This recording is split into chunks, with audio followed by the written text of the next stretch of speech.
You know the drill. Send me a tweet about the program at Howard Kurtz, and we'll get to some of those a bit later in the program. If any further evidence were needed that the mainstream media are broadening their indictment of President Obama, look no further than this contentious news conference. Do you feel as though the flawed healthcare rollout has led to a breach in the public trust and confidence in government? You said after the law was implemented or signed, if you like your plan, you can keep it. Americans believed you, sir, when you said that to them over and over. Do you not believe, sir, the American people deserve a deeper, more transparent accountability from you as to why you said that over and over? The president was awash in negative headlines as he announced a plan aimed at helping the millions who've been booted by their health insurance plans. But news organizations have shifted their focus to the larger and more personal issue of Obama's credibility. Joining us now, Lauren Ashburn, Fox News contributor and author of the top Twitter talk column on foxnews.com. Amy Holmes, who anchors the Hot List for The Blaze. And Kirsten Powers, Fox News contributor and a columnist for The Daily Beast.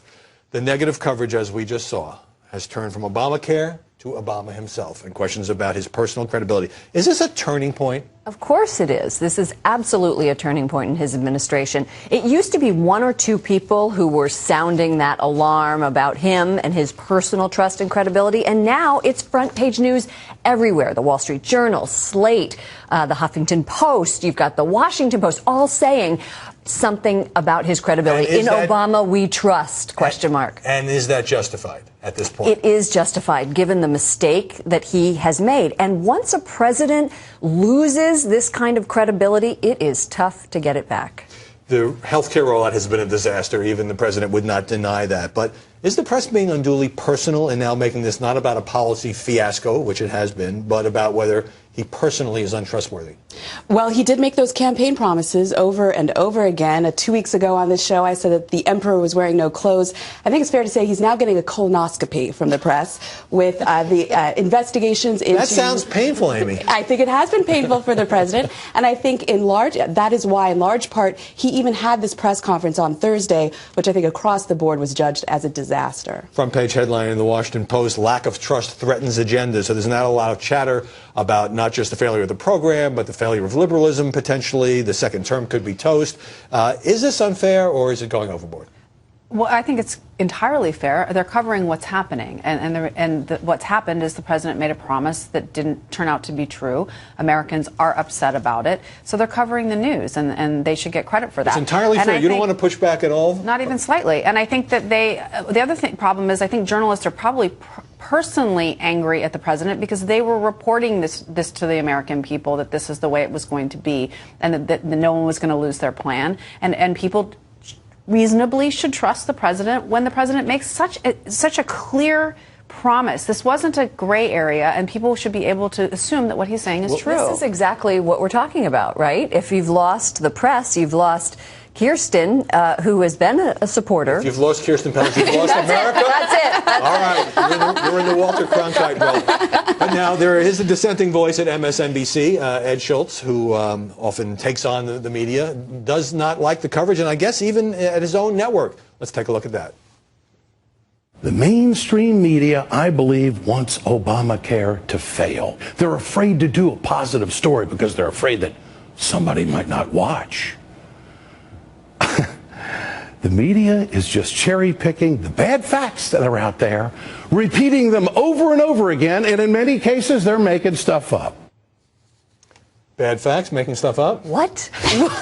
What did he just say? I'm sorry. It didn't make any sense. The media has been so upbeat on this until the website crashed, until it was learned that the promises were broken. And on the negative facts, hello, there are more negative facts than there are positive. Right. I mean, there are some positive stories to be told because this rollout is helping some people, but it's so totally overwhelmed by those who have been either can't get on, can't get the policies, or it will cost them more money if they do get new policies. But what about the fix that the president announced, the proposed fix to allow these quote, substandard plans to continue to be sold for another year. Right. Why has that not changed the coverage at all? That was fascinating that it was such a reversal of the president's position. And immediately after he made that announcement, you saw criticism from the media instantaneously. Does the president even have the legal authority to, rescind these cancellations? So you're seeing a media critique of the president that is instantaneous in a way that we haven't seen for 5 years. I want to pick up with you, Kirsten, your point about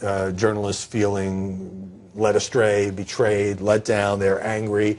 And of course, you've had some personal experience there because you've lost your health insurance plan as a result of this new policy. So does that extend to you? Are you personally disappointed in the president? And how much does that color what you write and say about him? Well, I've been personally disappointed, I think, as you know, many times with the president, over the years. So, yes, it's disappointing when he says something that's not true. And I'm not that concerned about my personal situation. I actually have said this before. I can afford it. I'm willing to pay more for more people to have insurance if that's in fact what's going to happen. But it certainly hits home. But it's when you see it firsthand. It hits home, but it's more that I just know for a fact that what they're saying is not true. So a perfect example is they continue to claim that, we're just saving people from substandard plans, which was never the purpose of Obamacare. Let's just stipulate that. But we're saving people from substandard plans. My plan is not substandard. All the things that they say that people like me don't have in their plans, I have. So I guess it's helped me be able to know, well, wait, I'm one of these people, and what they're saying isn't true, and they need to come clean and stop making up all these reasons for why people are being kicked off their health insurance. Now, other presidents in modern history have lost the confidence of the public and also lost the benefit of that with the press. Well, of course, take President Bush with Katrina. He seemed out of it. He was looking from a helicopter down on this ravaged nation. Bill Clinton, who had an affair, and his popularity didn't tumble that much. But why was that? It's because he didn't hurt the millions of people and their pocketbooks. What he did was something personal that wasn't very acceptable. Right, but Obamacare obviously affects just about everybody in the country, whether you're keeping your health insurance or not. It is not some theoretical Washington scandal. Interesting moment on Megyn Kelly's show where Zeke Emanuel, former White House aide, brother of Rahm, who helped design this health care system that is not working very well right now, took a shot at this network. Let's take a look at that. Remember, this was not an environment which was hospitable to setting up the exchanges. I know. There was a lot you and your colleagues were constantly criticizing, trying to underfund it, and trying to make sure it didn't work. I don't think Fox News had anything to do with the rollout of healthcare.gov. You were constantly attacking the law, and you were trying to make it underfunded. It was all our fault. Okay. Let me ask. I watched that interview, and Mr. Emanuel is doing Obamacare no favors with this completely wild, absurd, ridiculously on its face untrue spin. Well, he can push back against Fox, where there has been a lot of negative analysis of this law. There's been negative coverage, but as Megyn Kelly pointed out, Fox News had nothing to do with the rollout of healthcare.gov. So blaming the messenger, perhaps? This is absurd. And getting back to Kirsten's point, with all of this spin that can be, is demonstrably false, we have 5 million cancellations. That's 5 million stories. We only have 27,000 enrollments through healthcare.gov. So the media can go, you don't have to go very far to find people who've been negatively affected, who've had their policies canceled, who don't get to see their doctors, don't get to go to the same hospitals. And this is a story that's just going to keep rolling. And yet, in the face of all this, we have these New York Times editorials. First, it was one that said that Obama misspoke when he promised you can keep your plan. And then it was described as an inaccurate promise. What kind of Orwellian language is this? It's pathetic. I mean, it's just completely pathetic, and I don't even know how they can write the things that they write sometimes on that editorial page, because go to the New York Magazine. They put together, not exactly a conservative outlet, they put together end-to-end of every single time he said it, 20 plus times or whatever. I mean, this was something that not only he said, but now you have, they're now rounding up every Senate Democrat who said it. Democrats all across the country were going out and saying this and promising this and believed it. Right.